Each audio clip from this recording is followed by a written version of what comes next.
Hello, everyone. Jill here from A Cherry on Top with another monthly hop, and this is for the month of March. And our theme is something like clean and simple. All right, that's a big challenge for me. As you know, I'm much more like messy, complicated in my approach, but I wanted to try to, as far as possible, adhere to the theme or the prompt. And so we'll see how it goes. I think I'll emphasize a few things that are simple. One is working in a small format. And so I have my traveler's notebook, and I've just started a new insert. You might have seen the blog post I did on this Valentine's Day layout. And maybe we'll start with that. You can see how complicated this looks, right? Well, the next one is going to be simpler. And I don't know if it's going to be clean, though. That's going to be a challenge for such a, someone with such a messy style. But I did want to kind of stick basically with one line of products. I usually like mix them up. And so I think it's simple if you just kind of stick with one collection. And yeah, I was going to say, if you hear Hazel bark today, it's okay because I am scrapbooking. Here she is, Hazel at 11. I'm scrapbooking. Oh, there's some big deer moving through, a lot of them in our yard. So we'll wait till they clear out. That's her barking. Anyway, she just turned 11, and there's her sweet face. She's definitely looking a little bit older. It was really hard for me to get happy looking pictures of her that day, even though I think she had a happy day. But it's just at the time I was taking the pictures. Hazel is a little bit harder. Okay, so Hazel, lie down. So I want to emphasize something else that's simple. I've already adhered the second photo on this card, but instead of matting photos, you can simply add a frame in your editing software. And so I think that's a tip that kind of simplifies things, even though I love pattern paper and layers. If you want something simple, say for a notebook, something flat, that's a great idea. And I've been doing that quite a bit. Yeah, this is a deer time of day too. I think we still have some natural light, but it's late in the day where the deer love to come out. Okay, so sorry to be so scattered. Framing that is very flat, working in a notebook, so you have just a small canvas. Obviously 12 by 12 pages are they can be clean and simple too, but I think that it's even more simple with this kind of format. Working with basically one collection. In my case, it's going to be the Winnie the Pooh collection, which I think is really cute with my little corgi from Echo Park. And I think this is there've been a few iterations of products from them, and some things are newer. I've got another stamp set that's older that I've used a lot, but this is a new set. I do like the illustrations, and it's a lot of details, so it's not necessarily too simple, but I'm going to put it under this large card from a cut-apart sheet from Echo Park, and I think that will add to the clean, simple look of the spread. And it says, "We'll be friends forever, won't we, Pooh?" asked Piglet. "Even longer," Pooh answered. And I love that idea of being friends for even longer than forever, especially since she just turned 11. So I did my journaling on my typewriter about birthdays being bittersweet. And I made a list of the various things she's doing now at the age of 11. Barking at sneezes and chasing Tim's cat and that sort of thing. And so then I ended, "This is my sweet girl as she enters her second decade." And all right, so I'm planning to, that'll be pretty much this side, this will be this side. And I do want to add some of these cards from the cut-apart sheet. And since this is about her birthday, I'm going to use this is from a die cut pack in the Echo Park collection. It's here, it looks like this, Frames and Tags, Winnie the Pooh, Echo Park Paper Co. So I'll use that little die cut there, and I have again, I love the mappy things in this collection, like the little woods with the map. And then this says the best days are spent together, which, you know, we're together all the time, but I really feel that way. Like, it's good. It's always good to be together. You get a strong sense of togetherness with a pet, with a dog or a cat. So I like that one. As soon as I saw you, I knew a grand adventure was about to start. I think that's great too. It's very true. When I saw the little puppy, I'm like, yeah, we're going to have a life of adventure together, right, Hazel? Okay, so that's going to be pretty much the page. I did pull out just a couple stamps because I always have to do some stamping. And I pulled out some washi, including this Winnie the Pooh washi, which is really wonderful. It's also from that ACOT collection. And one of the simple stories, like neutrals and brown. And then this red, though mostly translucent, because I'm working for my color scheme, kind of thinking I'm going to use this little guy too, of brown and red and yellow. So that's another thing that can help you simplify, is just to choose a color scheme and pretty much stick with it. And I say brown and yellow, so this is like a kind of brownish orangish color, yellow on the back of this. It's a little bit of pink, but it's a brown leading pink. So I'm pretty much adhering to that. And yes, I also have a little splash of blue, but I think that's fun with the color scheme to kind of keep two main colors and then have one little contrasting color, and you can see it there in the Eeyore as well. And of course, keeping it simple is just to follow the collections color scheme, and if that doesn't work, then the color scheme in the photos. Okay, before I put this down, I think I'm going to go ahead and tape down what I've stamped. I just stamped this on some cream colored, relatively thin paper, and putting this down as a little bit of a background so that when you flip this up to read the journaling, you also have something else on the page. And this sentiment can go just kind of right over it. And another thing that I think adds to the simplicity, make sure this covers it, I think it's going to be big enough, is this pale yellow works really well with the cream. So it just kind of blends in. Gives me also a place where I can use a little bit of the washi tape. So let's see how we want to do that.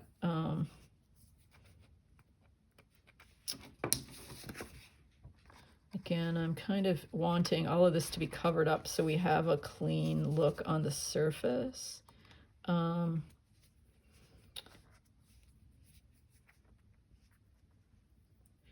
So you're just kind of going along with me as I figure this out. Let's see where it looks. Do we want it like a bit under here, like this? There. I think I'm just going to put it right in the design with the stamping and have the die cut, because I like the die cut frame. I'm not going to cover that up with the tape. Let's have that go over it a bit. We'll see how that looks with the other washi tape I'm going to put on. So let's go ahead and do that. As I said, I'm using this tape that's quite transparent, so it doesn't cover up too much, but it does have some splashes of red in it. Let's see. And I think I want to put the red more on the back of the card, and then this kind of plain part, you'll see when I tape it down, but let's get it going the right way here. I'm probably going to be a little bit out of the frame as I get this situated. Cut it off just a bit more. So yeah, you see the red, the splash of red is there on the yellow, but this more clear transparent part will go over my stamping and not be too distracting. I think, again, that's kind of a clean, simple principle, right?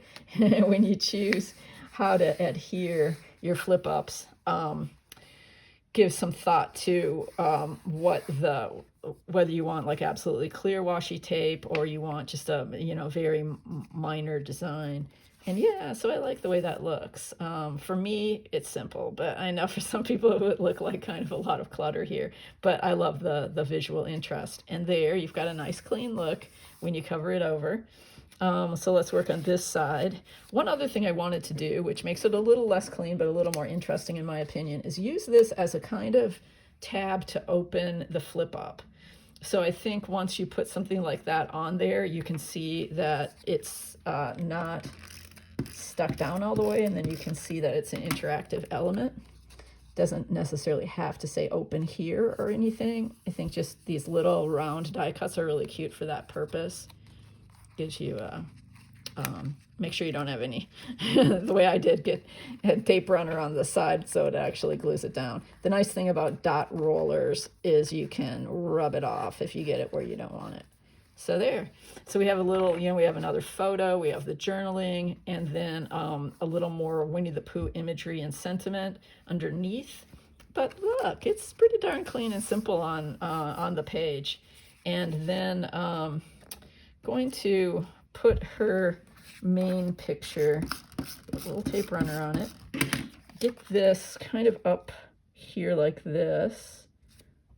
Let's see, we don't necessarily... I thought it would be up like that. Maybe I'm gonna like it better down here. Let's try it down here.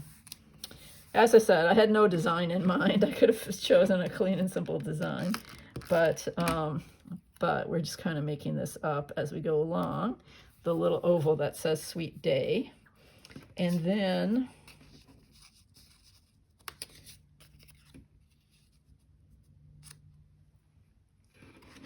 yeah, I think that's nice.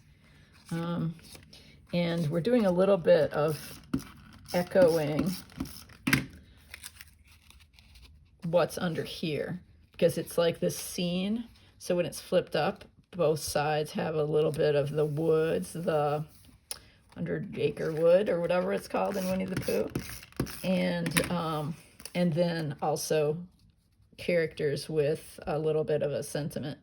So that's kind of balanced on both sides, and then that brings that blue in. That's used in touches in there. Yeah, I guess that's okay. I definitely, you get some red here, some red here. I think I might actually want to add a little more red. I did bring out some stamps and some other washies. I think this black washi that has sentiments on it that say happy, lovely, amazing, magical, and so forth, is from a American Crafts line. I can't remember exactly which line. I'm going to run this just along the photo, and not sure that I want it to go quite that far, just to the end of that word lovely. And then that adds a little more black and a little more washi interest. I had pulled out this washi tape. Trying to think if we want, yeah. Kind of get a sense of the balance and where, if we want a little more brown. And get this guy started here.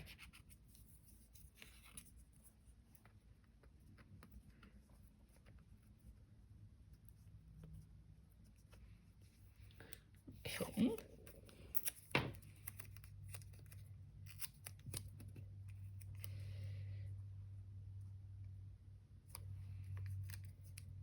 Make it a little bit smaller with washi. You can always adjust the size of the washi with a little tearing. So kind of like that as a bit of a kind of playful touch, but also brings in some of this brown over here. Not sure if I want to add a little bit of this washi on this side. A little bit here. I think I kind of just don't want this card to be quite as blank as it is. So I think I'm going to go like that, and maybe even pull it over here. So it wraps around. Okay. Let's see, what I originally thought, I really like these Tim Holtz ornate trims, and I've been using this set more. I think I might just put a little bit, okay, I was thinking of red. I also want to get the date in there. So let's do a little border stamping. up here. And yeah, I know this is not like ideal for it. Like I knew it would be a bit crooked and playful. That's okay. Gonna put it just a little bit more of the same set in there. So it's a little, that has kind of the effect of a little red stitching, even though it's stamping. And put a little bit down on the frame. Just repeat it.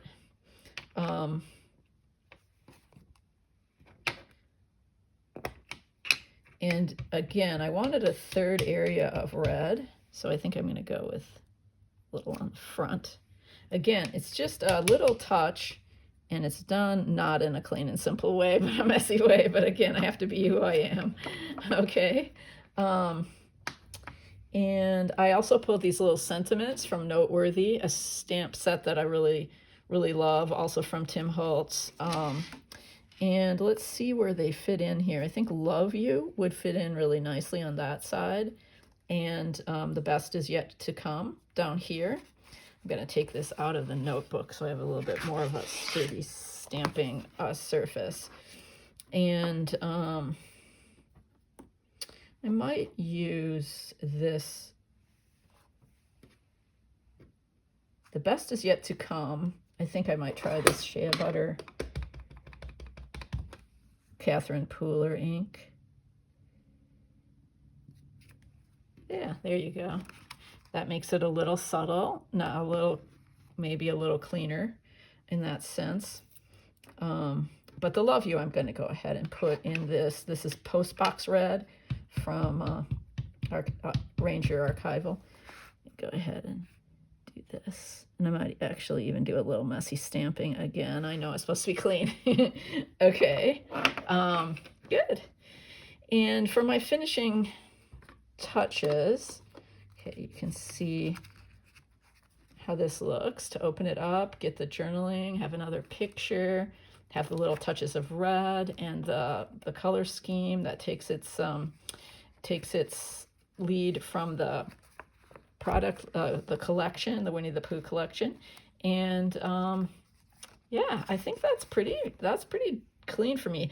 I did pull out some enamel dots, and I'll probably add a few of those. I really like how this is kind of my corgi color, this golden color, and maybe a little bit of this dark blue just to pick up the darks.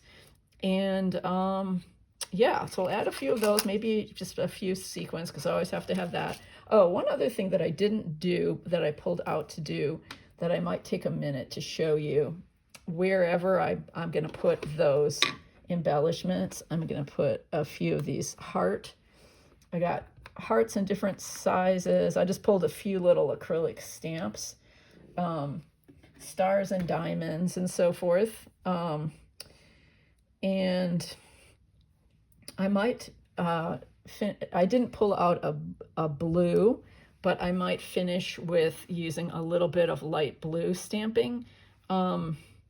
Like a Distress Oxide Tumbled Glass or something like that. And as I said, a little bit of a, not going overboard, but a few little enamel dots or sequins. And then that's about as clean and simple as it gets for me. But do go ahead and hop along to the other videos in the series, because I think you'll find like some great examples of a really clean and simple style that would suit you. And I hope you found that, I mean, I was able to pull this layout together very quickly, so in that sense, it is pretty clean and simple. Thanks for joining me, and yeah, be sure to hop along to the others, and when you leave comments, as you know, you probably know, you will get store credit if you comment on all of the videos in the hop. See you next time.